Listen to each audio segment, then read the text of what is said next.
자, 다음으로는 문학입니다. 자, 내 마음은 호수요 라는 문장을 보고 뭐가 떠오르시나요? 누구는 1번처럼 평화로운 호수를 생각할 수도 있겠죠. 물고기도 떠다니고 주위에 막 풀도 피어나고. 그런데 누구는 내 마음은 호수처럼 갇혀 있어, 움직일 수 없어, 해방되고 싶다, 이렇게 우울한 느낌을 가지고 해석할 수도 있겠죠. 하늘에서 떨어지는 보석이라는 문장을 보면 뭐가 떠오르시나요? 누구는 몽환적인 분위기에서 신비한 보석이 떨어지는 느낌을 받을 수도 있겠죠. 그런데 어떤 사람은 하늘에서 더러운 지상으로 보석이 추락하고 있구나, 이런 안 좋은 부정적인 느낌을 받을 수도 있겠죠.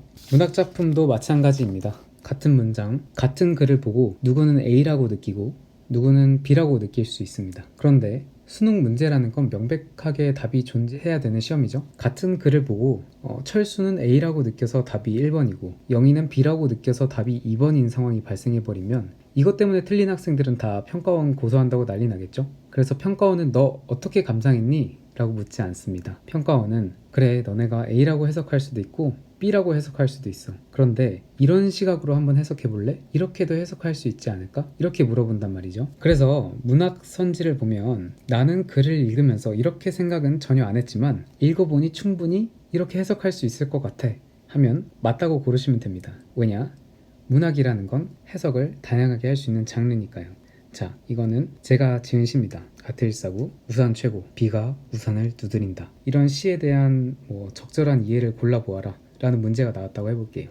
자, 1번. 충분히 선지에 나온 식으로 해석 가능해요. 난 이렇게 생각 안 했는데. 그럼 1번에 맞다고 고르시면 돼요. 객관적으로 봤을 때 충분히 이렇게 해석할 수 있거든요.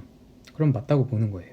그런데 다양하게 해석할 수 있다고 모든 선지를 정답으로 고를 수 있을까요? 정답은 하나여야 되잖아요. 그래서 평가원은 틀린 선지에 개소리를 넣어놨습니다. 이건 누가 봐도 좀 아니다, 혹은 좀 보편적인 시선으로 이건 좀 아니지, 혹은 이거는 본인의 해석을 너무 많이 넣은 과한 해석 아닌가? 이렇게 나의 시선으로 바라보지 않고 객관적인 시선에서 글을 바라보면서 이런 선지가 충분히 허용 가능한지 판단하시면 됩니다. 지금까지 말씀드린 게 객관적인 시선으로 본다면 이게 허용 가능할까? 개소리인가? 이걸 판단하는 거라면 글에 나와 있는데 반대로 얘기해서 틀린 선지를 구성하는 경우도 있습니다. 아까 시에서 비가 우산을 두드린다고 했었죠? 그 제목도 우산 최고잖아요. 그런데 선지에서 5번에 보면 우산이 없어 비에 옷이 다 젖었다, 이런 식으로 아예 글에 있는 내용과 반대로 쓰여져 있으면 이것도 틀린 선지로 고를 수 있겠죠. 어떤 경우든 문학에서 개소리를 거르고 이 정도면 충분히 허용 가능하다, 이걸 판단하시면서 문학 문제를 푸시면 됩니다.